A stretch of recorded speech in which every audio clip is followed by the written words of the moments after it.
Olá, eu sou Iana Salib, coordenadora da Comissão Especial de Direito Tributário da OAB Caxias do Sul. Hoje nós vamos falar a respeito de reforma tributária.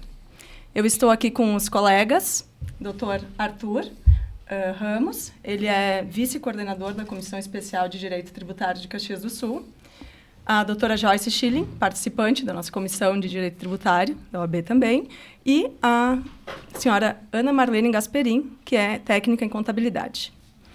Hoje nós vamos falar um pouco a respeito de reforma tributária, com o nosso patrocínio da R Master Sul, assessoria documental. Então, a reforma tributária é um tema que vem nos perseguindo há algum tempo, né?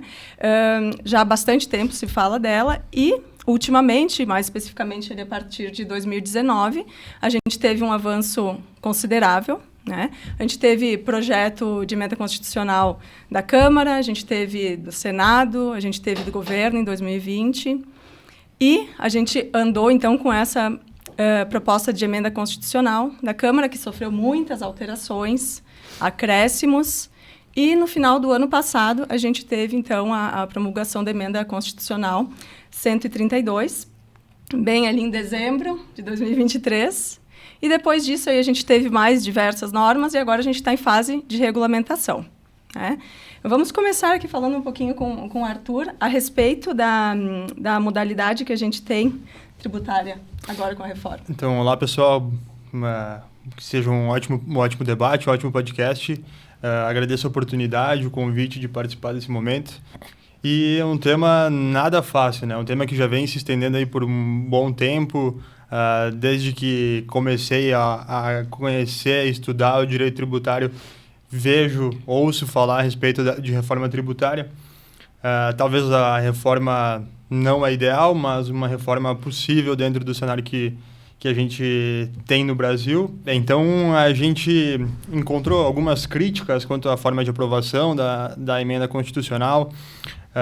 Então, os 2 turnos, um tanto quanto contraditórios da forma como foi aprovado, mas o fato é que foi aprovado. Então, tivemos alguns avanços, no meu ponto de vista, a previsão expressa de alguns princípios que foram elevados à hierarquia constitucional, então, princípio da simplicidade, princípio da justiça tributária, princípio da cooperação, princípio da defesa do meio ambiente.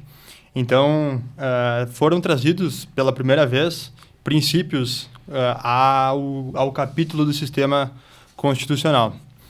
De uma maneira bem sintetizada e resumida a respeito das principais mudanças da reforma tributária, o que a gente vê é que os impostos do ICMS, o ISS, o IPI, PIS e COFINS passarão a dar lugar para a CBS, IBS e também o imposto seletivo. Então, são essas as primeiras noções que gostaria de trazer para iniciar o nosso debate.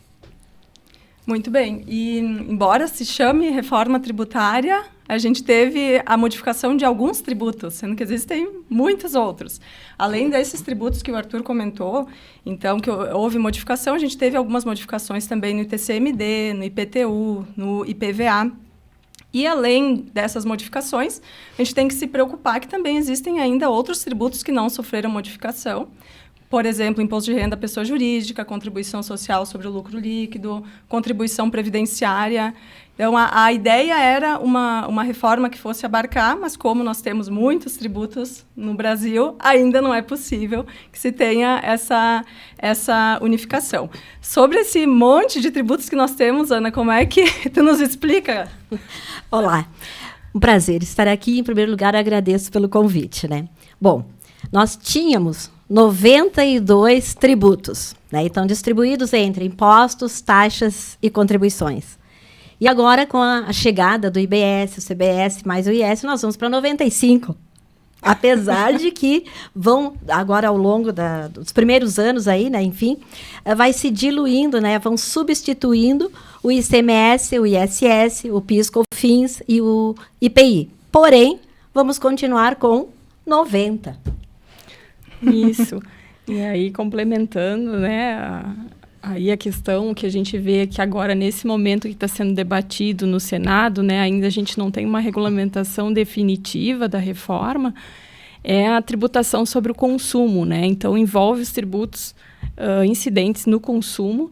E a gente tem aí uma previsão, uma estimativa, na verdade, do Ministério da Fazenda, de que teremos aí uma alíquota base ou de referência em torno de 26,5%, né? Sendo 17,7% de IBS e 8,8% de CBS, né? Isso coloca o Brasil no país com maior IVA do mundo, né? Então, isso assusta um pouco, né? Quando a gente está falando só de tributo sobre consumo, um pedaço dessa reforma já vem com um impacto relevante, né? Apesar de um dos princípios até que o Arthur aí comentou sobre a neutralidade fiscal, né? Que é um dos objetivos da reforma, de não impactar tanto na arrecadação que se tem hoje com esses tributos substituídos. Na verdade, é uma preocupação, porque apesar de tu ter aí aproveitamento de crédito nessa cadeia, tu tem uma alíquota extremamente alta, né, considerando esses tributos.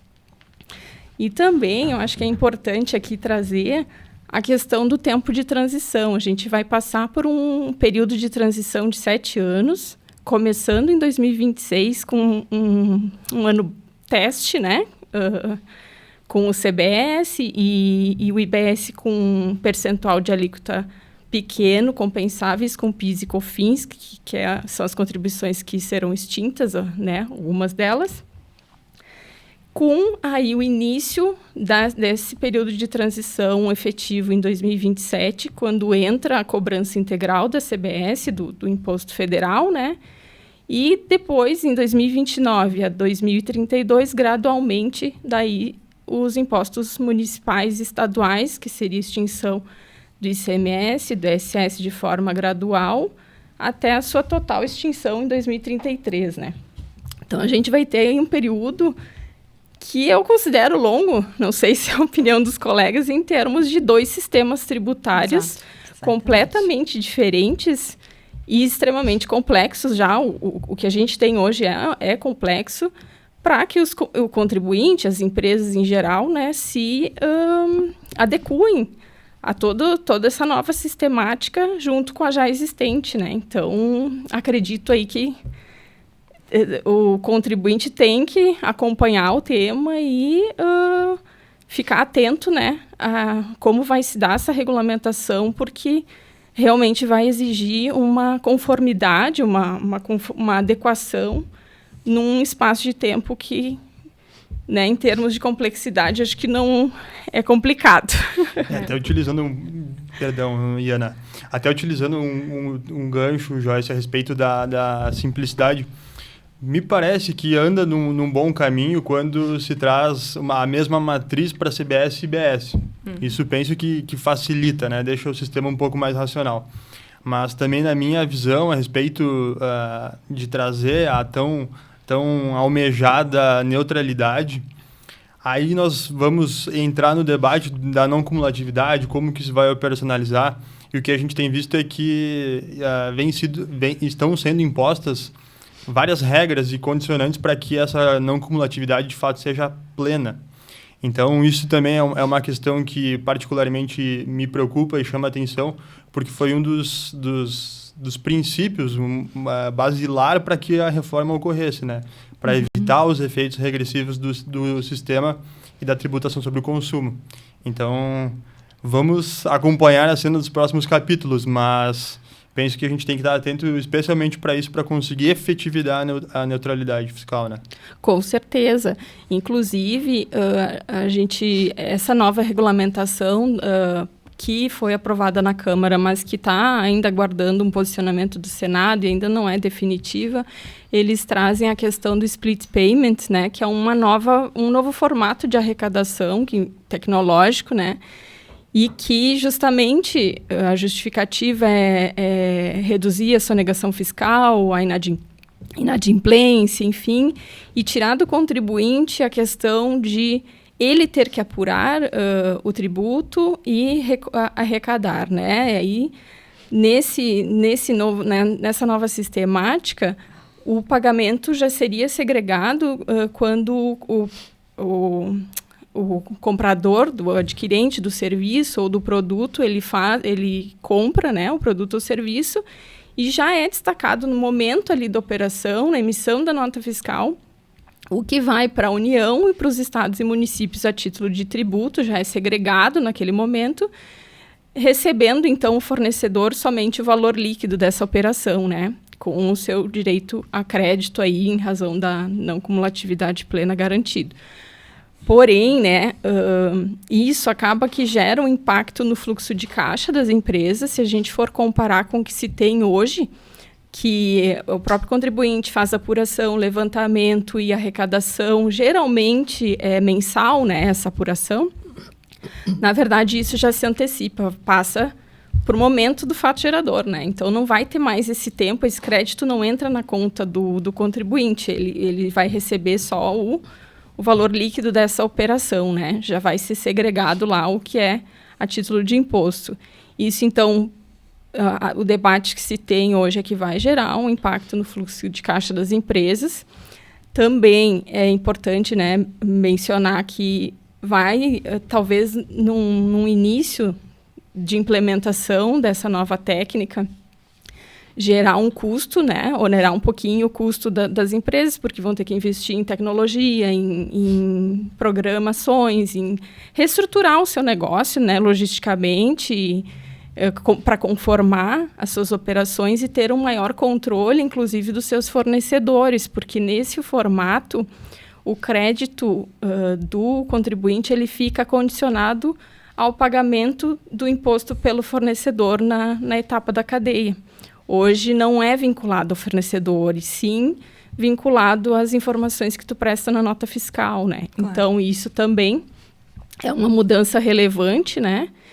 E também acreditamos aí que possa surgir algum tipo de litigiosidade no Poder Judiciário, já que tu está antecipando o pagamento do tributo, já é destacado, né? Não é mais tu que apura e arrecada, então tu já recebe a operação pronta ali com o imposto destacado. Então, se tu quiseres discutir um pagamento indevido ou a maior, eventualmente, aí vai ter que ser na via administrativa ou judicial, né? Claro. Posterior a esse pagamento.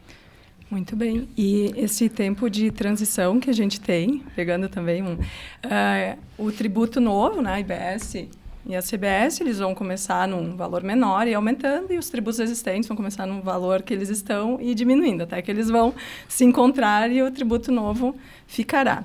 E falando em complexidade, nós temos agora a missão de falar sobre o ICMS, que tem muitos livros e capítulos. Então, Ana, como é que vai ficar o ICMS? Pois é. Vamos falar, então, a partir desta reforma, né? E o que seria isso? Bom, quando a gente fala tema reforma na tributação, isso é quase tão antigo quanto a história da humanidade, né? Porque no Brasil sempre foi muito complexo essa parte de tributação, né? Tanto é que vem há muito tempo tentando fazer reformas, né? Que bom que talvez agora a gente consiga chegar a um consenso, né, de parametrizar. Mas, enfim, a nossa legislação, a nossa tributação, ela é muito repleta de regras, né? Muitas regras.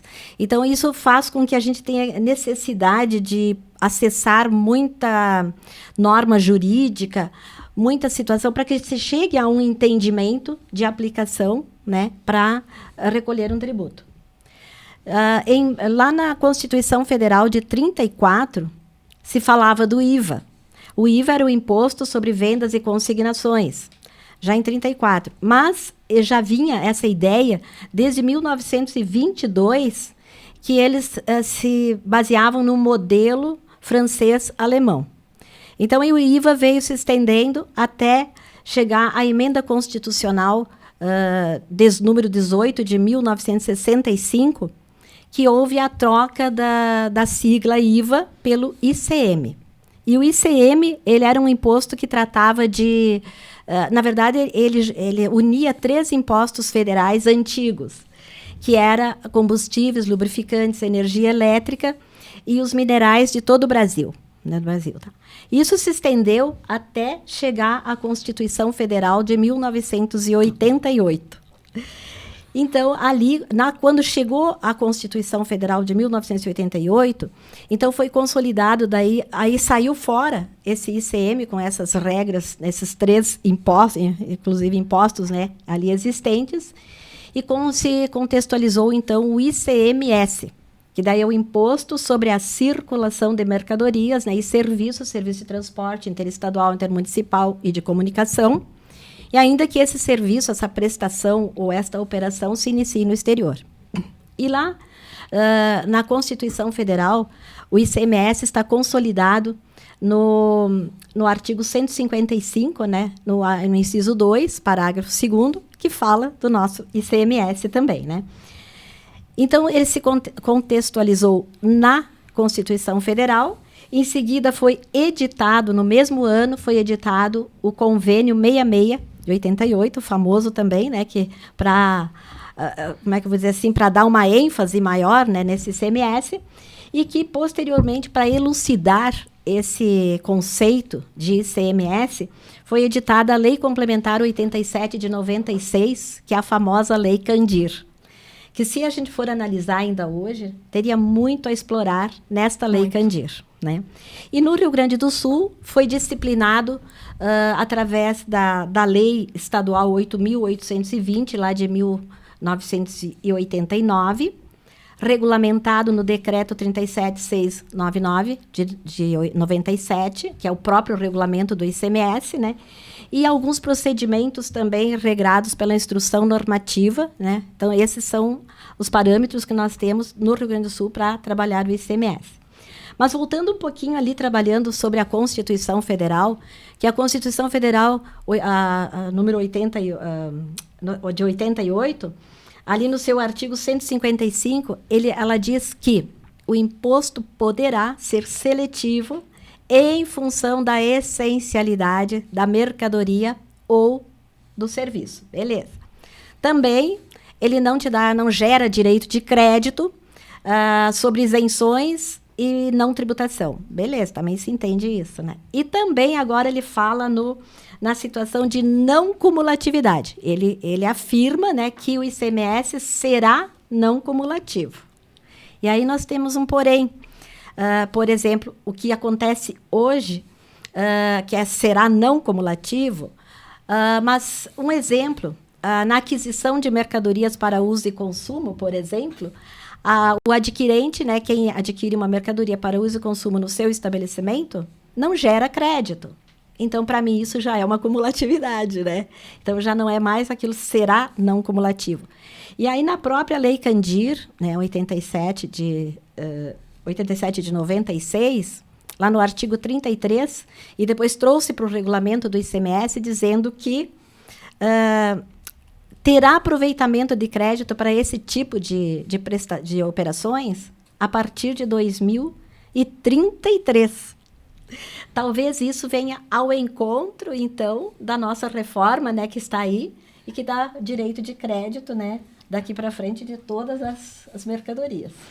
Isso, até em relação, né, à não cumulatividade, um dos princípios da reforma tributária é a não cumulatividade plena, né, que todo participante da cadeia contribuinte tenha crédito relativo à operação anterior, né, mas a expectativa em relação à reforma, principalmente em relação aos créditos acumulados de ICMS, que é algo muito comum de acontecer, por exemplo, numa empresa exportadora, né, que ela acumula crédito porque ela não tem a incidência de ICMS em suas exportações e acaba que ela não consegue transferir esse crédito e ela fica acumulando aquele crédito, né, no seu caixa sem conseguir dar vazão. E uma das expectativas que se tinha com a reforma era né, uma alternativa melhor para esse aproveitamento de crédito, mas pelo menos até então o que se tem na Câmara, né, na regulamentação foi previsto aí uma utilização desses créditos, mantida a possibilidade de utilizar esses créditos, só que em 240 meses, então se estenderia ao longo de 20 anos aí o aproveitamento desses créditos de ICMS, ainda que no período de implementação da reforma, né? E esse crédito que hoje é atualizado pela taxa Selic, que é um índice de referência hoje superior ao IPCA, dependendo de como ocorre, né, a variação do índice, e com essa regulamentação se passa para o IPCA como o índice de correção desses créditos, né? Então, poderia trazer algum tipo de prejuízo para o contribuinte em relação ao que se tem hoje, né? Pois é, ouvindo a fala de vocês duas, eu me trouxe ainda algumas questões que, em torno do ICMS, a questão do creditamento do ICMS, me parece que a reforma tributária ela vem muito para combater algumas questões que iam na contramão da neutralidade que pairavam justamente sobre o ICMS, né? Então, a vedação de crédito sobre bens de uso e consumo, a questão de fato do critério para quando que se caracteriza um insumo, então passivo de creditamento. Penso que parece que a reforma ela veio muito para combater ou efetivar aquilo que já estava previsto na Lei Candir. Então, eu tenho essa impressão e a gente analisando a emenda constitucional, encontra vários elementos, a maioria dos elementos que foram introduzidos na emenda constitucional já são encontrados na nossa legislação atual, né? Sim. Então, de todo modo, existem, de fato, novidades. Então, eu também destaco a questão da arrecadação no destino, que eu penso que também é uma novidade bem relevante e talvez plausível, né, considerando a estrutura do Brasil. E buscar, efetivamente, tributar o consumo e não a produção, né? Então, penso que, se bem adotado um modelo IVA, pode ser bem oportuno ao nosso sistema, né? Muito bem. Com certeza, até da questão assim, das guerras fiscais que a gente vê aí que existe muito, né? Justamente sobre o ICMS, disputa entre os né? estados na concessão de benefícios específicos, né? E levando contribuintes para um estado por outro, conforme uma concessão de benefício fiscal que, com a reforma, isso acaba sendo combatido, né? Sim. Agora a gente vai ver na prática como é que vai ficar. Depende muito de regulamentações, muitas coisas amplas ainda. Um exemplo, o imposto seletivo. Nós temos também, além como você falou, Arthur, o IBS, a CBS, nós temos o imposto seletivo, que ele acaba ainda ficando preocupante em razão de como se dará a incidência e qual será a alíquota também, dependendo de qual seja o fato gerador. Uhum. Né? Ainda existem várias arestas, né, para serem ajustadas. Então, a questão de cesta básica também, qual vai ser o desfecho, a definição de quais são os produtos. Penso que também, olhando para a cesta básica, é muito importante, refazendo a minha colocação, penso que é muito importante olhar para a definição do que vai compor a cesta básica para efetivar até um novo dispositivo que foi introduzido, que prevê que a legislação do sistema tributário nacional busca minimizar os efeitos regressivos da tributação. Então, penso que, olhando para o consumo, a cesta básica vai ter um grande impacto para efetivar isso, né? Exatamente. Que também tem que levar em consideração o que é a cesta básica de cada região, que aí vai ser uma outra questão. Exatamente. E tem também, são vários detalhes que a gente precisa se preocupar. E a gente também tem a questão dos regimes diferenciados. E aí, cada setor... Hoje a gente tem diversos setores com formatos de tributação, com benefícios, isenções.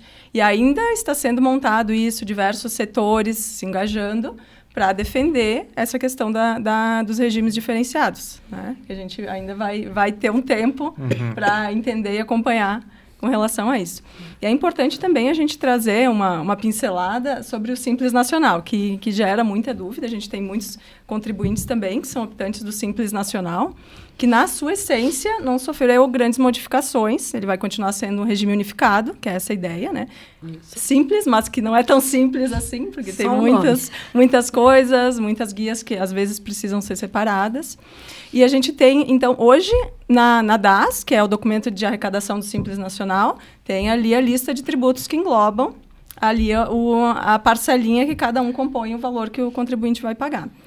E também, hoje, então, claro, tem ali PIS, COFINS, tem o ICMS, o ISS, e aí vai ser modificado pelo IBS e a CBS. Né?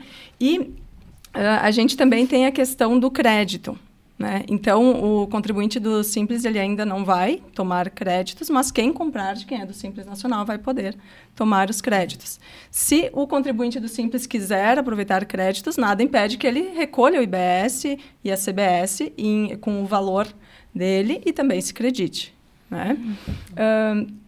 O que a gente também pode verificar é com relação ao imposto seletivo, que também vai se aplicar ao Simples Nacional, caso ele esteja no rol de produtos que estão sujeitos ao imposto seletivo. Né? Muito bem. E agora também eu acredito que é importante a gente conversar um pouquinho sobre o setor de serviços, que acaba impactando né, na nossa cidade bastante também, na nossa profissão, enfim. Qual é o entendimento de vocês também sobre o tema? Bom, sobre o setor de serviços, né, o que a gente identifica aí, hoje a gente tem uma alíquota máxima aí, dependendo da localização, né, do contribuinte, de 5% de ISS, né? Daí somado lá a alíquota do PIS e COFINS, cumulativo dá em torno de 8 e alguma coisa, né? Só que com a implementação da reforma, caso se mantenha essa alíquota de referência ou base, né, que ainda é uma estimativa, ainda não está definida, de 26,5%, a gente vai ter um impacto bem grande, né, em termos de alíquota para o setor de serviços, ainda que se fale em aproveitamento de crédito, né.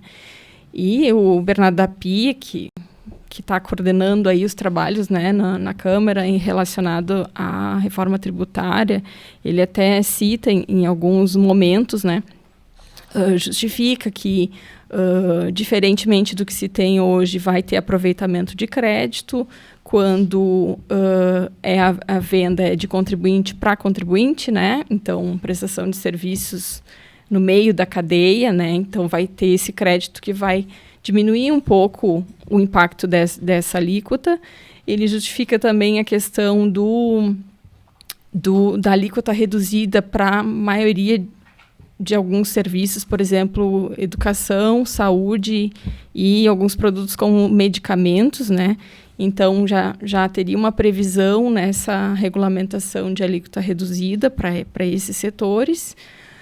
O impacto maior, pelo menos ao meu ver, fica na questão de quando essa venda não é entre contribuintes, quando é diretamente a consumidor final, que não dá direito ao crédito, né? A gente vai tem sim setores que não estão abarcados pela redução de alíquota e que vão sofrer o impacto dessa alíquota maior, né, de IBS aí no caso, que vai substituir o atual ISS, né? Bom, falando então um pouquinho de alíquota, só para falar das alíquotas, né? Hoje nós temos as alíquotas interestaduais, né, que são 4, 12 e 7. E as internas, no Rio Grande do Sul, por exemplo, nós temos alíquotas de 25, 20, 18, 17 e 12. E aí, então, né, transformamos nessas alíquotas maiores aí, né? Então, vai ser claro que um impacto até o contribuinte, na verdade, assimilar e, claro, vai estar pagando talvez até mais, né? E a gente tem que também considerar que essa alíquota base, ela, pela regulamentação, ela vai ser estabelecida por uma resolução do Senado Federal, né? Depois de regulamentada e definida a reforma tributária, mas tanto estados quanto os municípios têm autonomia para mexer nessa alíquota conforme a sua necessidade de arrecadação, né? Então, essa alíquota ainda pode ser maior ou menor, a depender do município ou do estado em que o contribuinte vai estar localizado, né? Então, a questão da guerra fiscal, a gente ainda vai ter algumas discussões. Talvez não pare por aí. Não. O que a gente viu, então, que é importante os contribuintes ficarem de olho, os setores, buscando também as empresas, como a Joyce falou, olharem o seu fluxo de caixa, verificarem qual o impacto que vai causar, quais modificações que precisam ser efetuadas para que as empresas também consigam sobreviver e crescer em meio à reforma tributária, que é o que todos nós esperamos. Isso aí. Muito bem. Nós temos bastante assunto, né? Bastante coisa para a gente se preocupar. Né? Com certeza. Agora é o momento, né, enquanto esses temas ainda são debatidos, ainda estão no Senado aguardando, né, uma definição de regulamentação. Acho que agora é o momento dos setores, né, manifestarem as suas inconcordâncias ou as suas concordâncias, e acho que como a gente está fazendo hoje aqui, é extremamente importante esse tipo de debate, esse tipo de evento, enfim, de conversa, porque isso vai dando maior clareza em relação a tudo que está acontecendo, né, no legislativo lá, enquanto não é implementada a reforma, para que já comece a se organizar, né, organizar os seus negócios e, enfim, para o futuro que vem, né. Porque acompanhando o texto inicial e o texto que já foi aprovado, a emenda constitucional que foi aprovada do projeto inicial, ela foi modificada drasticamente, né? Então, até acompanhando as notícias que no Senado apontou 100 emendas, então, ao texto, né, do PLP, então, ou melhor, 1.000, eu falei, são 1.000 emendas, né? Então, bastante. É difícil também compreender qual vai ser a dimensão das modificações, como que isso vai representar, o que isso vai representar no dia a dia, mas com certeza não é um tema que deve passar batido. Nós temos que estar atentos para não passar de qualquer forma, né? Isso aí. E até então, assim, para que a gente já sabe que ninguém vai ser pego de surpresa, porque já vem, né, sendo trabalhado, né, esse assunto. Importante é que todos se mantenham se atualizando sempre, né? Por exemplo, não deixar de assistir palestras sobre o assunto, ler bastante sobre o assunto, para que não seja surpresa, né? Na hora que começar mesmo ter que operacionalizar, né? Claro que nada é definido ainda, mas tu vai acompanhando, tu vai entendendo como vai acontecendo, né? A situação.